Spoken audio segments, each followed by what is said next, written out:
Aujourd'hui, on va voir ensemble une histoire un peu spéciale, l'histoire du compagnon Julaybib qu'Allah l'agrée. Julaybib était un sahabi, un compagnon du prophète qui était de petite taille, qui avait une apparence difforme et sa lignée était inconnue, personne ne savait qui étaient ses parents. Il n'avait pas de clan pour le protéger et aucune tribu n'était prête à l'accepter. Solitaire, même les petits-enfants de Médine l'embêtaient et se moquaient de lui en raison de son handicap et personne ne voulait s'asseoir en sa compagnie. La vie pour lui était une lutte solitaire sans merci. Il lutta comme il pouvait et passait beaucoup de nuits seul à Médine, pleurant de désespoir. Personne ne voulait lui offrir ne serait-ce qu'un peu d'affection ou de compassion. Il n'avait ni famille ni amis. Il était totalement seul. Mais après l'arrivée du prophète alayhi salatu wassalam à Médine, tout changea pour lui, son destin bascula. Qu'est-ce qui a changé dans la vie de Julaybib? Comment est-il passé de la solitude et de la tristesse au bonheur? On en parle tout de suite, après la petite intro.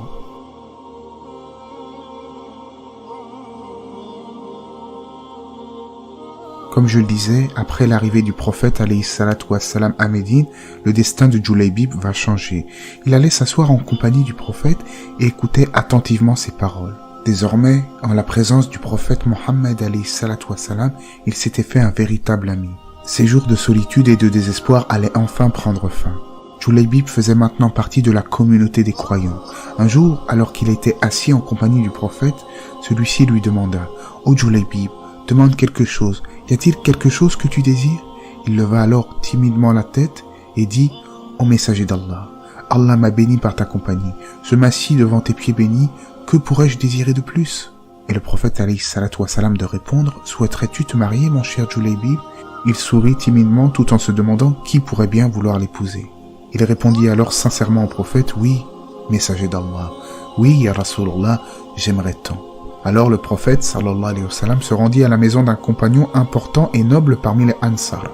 Il lui dit « Je suis venu demander la main de ta fille en mariage. » Le compagnon fut évidemment ravi et dit « Ô messager d'Allah, existe-t-il une plus grande bénédiction que celle-ci ?»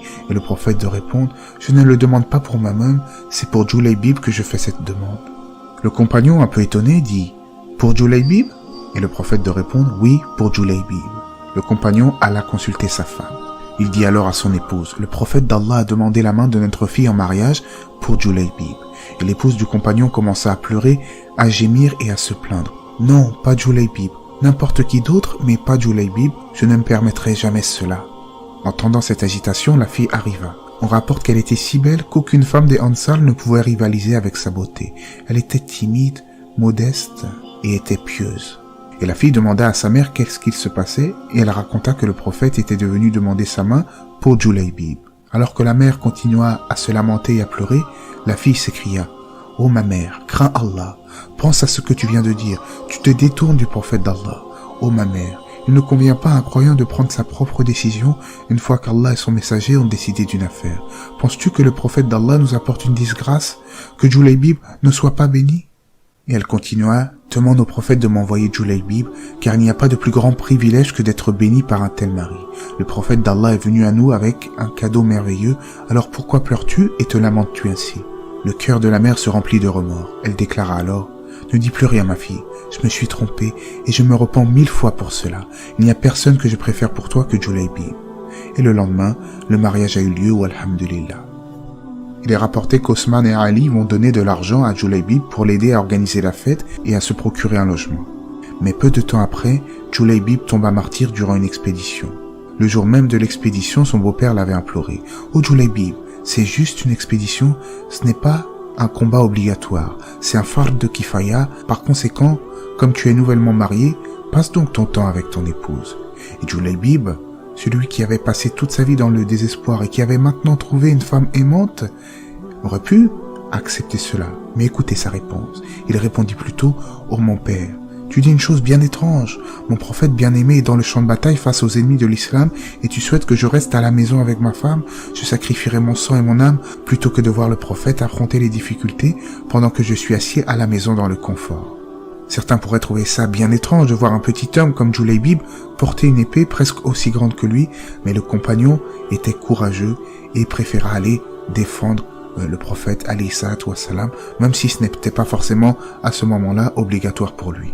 Il est rapporté qu'après la bataille, le prophète alayhi salatu wassalam demanda aux compagnons d'aller voir s'il manquait des gens dans les familles, et quand il se rendu compte que Julaybib était décédé, il avait les larmes aux yeux en disant « J'ai perdu mon bien-aimé Julaybib, trouvez-le ». Suite à quoi ils trouvèrent son petit corps couché sur le sol près des ennemis qui l'avaient tué durant la bataille. C'est alors que le prophète demanda qu'une tombe soit creusée. On rapporte également que le prophète le prit dans ses bras et puis il fut enterré. Il est dit que les compagnons aussi furent pris par l'émotion et pleurèrent abondamment. C'était l'histoire de ce compagnon Julaybib qui était autrefois un paria, il était évité de tous, il était rejeté par la société. Mais son amour pour Allah et son messager a fait qu'il est devenu un grand homme courageux. Lui qui n'était pas beau et ne pouvait prétendre à une belle épouse, Dieu lui avait donné une belle épouse, mais malgré ça, il a délaissé le confort pour la lutte dans le sentier de Dieu. Et nous, qu'aurions-nous fait à la place de Julaybib?